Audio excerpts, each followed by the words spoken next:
What's new from the Barbados Light and Power Company with your host, Nicole Scantlebury. Hello. Thanks for joining me for the March edition of What's New Radio. It's our 100th program and we are celebrating. Dominic congratulates the BLPC on its 100th episode of What's New Radio program, a credible source of information on the BLPC and the energy sector in general. Well done. Continue to keep the customers informed and educated. What's New Radio? You've got it covered. Hi, I'm Nika Archer, Engineer Manager at Barbados Light and Power, and I'd like to extend a hearty congratulations to the What's New Radio team for reaching their 100th episode. Hi, I'm Johan Graves, Director of Operations at Barbados Light and Power. Just want to shout out the What's News Radio team as they record their 100th anniversary episode. Well done, team. Thank you so much for your messages. We truly could not have reached this milestone without your generous support and willingness to be a part of the program each month. Thank you to our employees, Emera affiliates, and customers. Here's what's in this month's program. What's news? Kite flying season. International crude oil markets. The Clean Energy Bridge Commission and Safety. This month, many of our customers are returning to work at their offices, and we would like to remind you to stay safe. You can continue to do business with Light and Power from the comfort of your own homes by signing up to our online self-service at blpc.com.bb. It's easy to sign up. Our customer care team can answer your queries at 626-4300. And COVID protocols remain in place at our Garrison office. Our opening hours are from 8 a.m. to 3 p.m. What's new from the Barbados Light and Power Company? You're listening to What's New Radio with me, Nicole Scantlebury, Communications Advisor for the Barbados Light and Power Company. My family loves this time of year. It's kite flying season, and our children are now old enough to understand how they can fly their kite safely while still having fun. This month, I asked Distribution Supervisor Howard Griffith, one of our kite making and kite flying enthusiasts, to talk about this national pastime over the years. Welcome to What's New Radio, Howard. Hi, Nicole. It's always great to be here. Howard, what do you enjoy about flying a kite? Well, Nicole, to be honest, I had some fantastic days and years of flying kites. It was definitely not the traditional kite that you get now. We paid a lot more attention to detail, but we didn't have a lot of materials at hand. The traditional making a kite out of cane peelings, out of any pieces of wood that we used to get, it was just fantastic. And I think a lot of the guys could have been engineers in those days out of making kites. It was really good, fantastic times. Do you remember how old you were when you made your first kite? I would have been preteen. I would have been probably around 7 or 8. And I was imitating some of the other guys that were making kites. And we used to make what you call a trash bone kite. And this trash bone kite was made out of the cane peelings. Or it was made out of the blade from the cane. We used to pull out the hard stem in the middle, and squeeze them together with some cotton and 6 pieces, and then get some whatever paper we could get, in newspaper or something, and get some, I don't know if you would know the clamacheri. Yes, I know the clamacheri. And stick it onto these pieces of stick. Get a little piece of steel or steal some. Well, I would use the word borrow a piece of cloth from somebody. Stick it on, and we're good to go. Get some cotton, and the kite was up in the air. Howard, you actually took me back to summers by my grandmother. I forgot that I used to experiment with making kites out of newspaper and clamacheri, those little things that you would pick from the trees. I know the bat kite had become pretty popular among people, but I still stuck to the traditional diamond kite. Actually, I passed on some skills to my son, who Oh, went into kite making competition. wow. And started to make kites 6 feet and 7 feet tall. Incredible. I used to win competitions and stuff.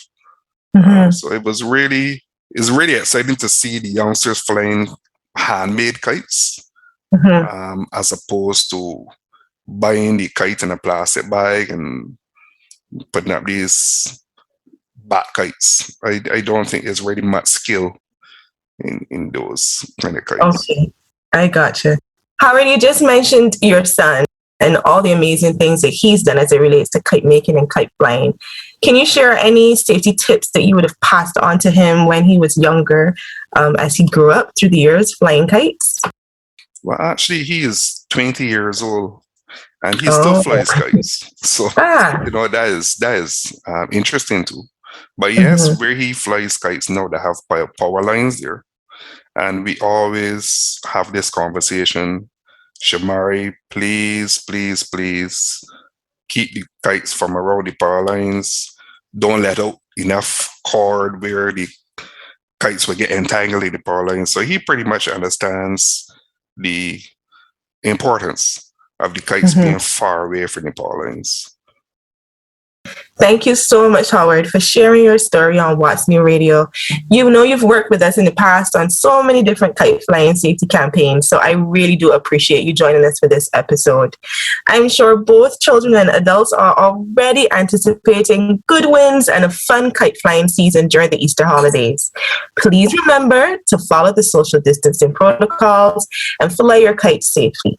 For young kite flyers and first-time flyers, be sure to check out our kite flying safety tips on our social media pages on Instagram and Facebook at BLPC Online. What's new from the Barbados Light and Power Company?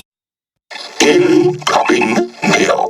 Inbox. In this part of the program, each month we answer a customer's query.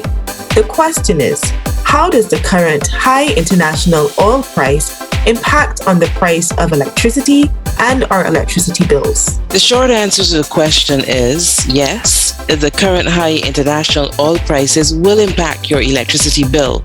And Light and Power is encouraging you to be very mindful of the electricity that you use every day. To provide more detail for you, crude oil has seen an increase of over 50% since the start of the year, surging past $100 a barrel for the first time in 7 years. The Bloomberg Market Index shows that the cost of West Texas oil internationally has increased from $61 a barrel at the end of March 2021 to $120 a barrel in March 2022. And that's at the time of recording this program. As these international prices increase, so does the cost of fuel that Light and Power purchases from the National Oil Company Limited and our other fuel suppliers. Then, as you know, the cost of fuel is a straightforward pass-through to consumers as incurred in the fuel clause adjustment. We do not benefit or in any way profit from the fuel charges. Therefore, any increase in oil prices will impact customers' bills. Thanks for taking the time to break that down for us, Jackie. I know that this is something that's going to impact all of us. And you know, Nicole, I am a customer too, and so yes, I will feel the impact as well. And I always remind myself that the monthly energy charge is also driven by the amount of electricity that I use. And so in my home, I will certainly be reminding my family to turn off all the unnecessary lights. I think I will want to remind them to unplug electronics when not in use, and those appliances as well. And for me, over the next few weeks, I'm certainly not going to be making any unnecessary trips around the place. Thank you for the question. And please, everybody, let's all use our energy wisely. What's new from the Barbados Light and Power Company? You're listening to the March 100th edition of What's New Radio. If you miss any of the program, you can catch up on our website, www.blpc.com.bb, and to listen to longer versions of the interviews, search for What's New Radio Extra Time. Keep up to date on what's happening at Light and Power on our Facebook page or Instagram at BLPC Online, or contact a customer care representative at 626-4300. We have been keeping you up to date about the Clean Energy Bridge at Trent St. Lucie since we began the build in 2019. Last month, we gave you an audio tour of the plant with project manager Dave Skeet. Well worth a listen, and it's still available on our website. This month, the plant continues its commissioning activities, and we invited one of the critical team members working behind the scenes, project coordinator and the Clean Energy Bridge site lead, Moisha Steinbach, to tell us about the operations and safety of the plant. Welcome, Moisha. Hi, Nicole. Thanks for having me. Could you share with us what was one of the most memorable moments you have had working on this project? I would have to say that my most memorable moment on the project was most likely after months of planning and implementing works to prepare the beach at Maycox, to then finally see the, roughly 80-ton engines arriving on the barge, docking on the beach, and then being driven off safely up onto the highway. And to top it all off, then seeing those engines arrive on the trucks at site and be shifted onto rails to be pushed into the buildings with very little space to spare. It was really quite impressive. I wasn't there on the site when the engines arrived, but I do remember seeing the photos and it looked quite incredible. So well done on that.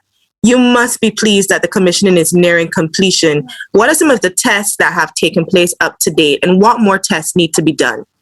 Yeah, for sure. I mean, we're all very eager to have the plant move into full operation and begin to serve its purpose, supporting the stability and reliability of the grid. All of the engines, all 4 of them now, have completed their initial testing runs on both light fuel oil or diesel, as well as heavy fuel oil. These tests involve the units running at varied operational load states and monitoring a wide range of mechanical and electrical parameters to ensure that everything is as expected. For example, ensuring auxiliary systems such as cooling water loops are running at the expected pressures and temperatures. These tests also included simulation trips of faults to ensure all backup and safety systems also operate as designed. There are also tests for noise, emissions, power output, and efficiency. The final testing phase that we're moving into now involves a full 24-hour-a-day, 7-day reliability run where all of the engines will be run as base load plant in the same way they're intended to in full operations, whilst, again, monitoring all systems to prove that the plant is in a full state of readiness. Thanks, Moisha, for breaking that down for us. My final question to you is called the Clean Energy Bridge. What does that mean? So the name Clean Energy Bridge is used because this plant is actually an absolutely essential step or bridge towards reaching our ultimate goal of 100% renewable energy generation for the island, which is of course in line with our 100-100 vision and also aligns with the updated Barbados National Energy Plan 2019 to 2030. On a small island grid such as ours, the impact of variability on our system frequency and stability can be very large. Of course, given that we do not have the natural resources for what we would call stable renewable energy technologies, such as run-of-river hydro or even volcanic-based geothermal power, our primary renewable resources are based on wind and solar, which can be highly variable or intermittent.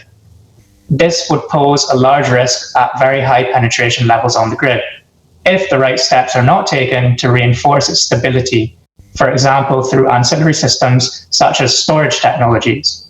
The Clean Energy Bridge plant will allow the LPC to retire some of our older and less reliable generation assets and reinforce our baseload generation with a stable and reliable plant. Moisha, thank you so much for joining us on What's New Radio today. Great information. Kudos to all of our employees who are working behind the scenes to ensure our customers and all Barbadians will benefit from the success of this project. Thank you once again, Moisha. What's new from the Barbados Light and Power Company? Thank you to all the guests who have been part of our 100 programs. This milestone would not have been possible without the consistent creative work of the corporate communications team, Jackie, Akeem, and myself, and the expertise of our awesome SFA Communications production team, Allison, Jaslyn, Simon, and Green. Join me again next month. Bye for now. This program was produced for the Barbados Light and Power Company by SFA Communications.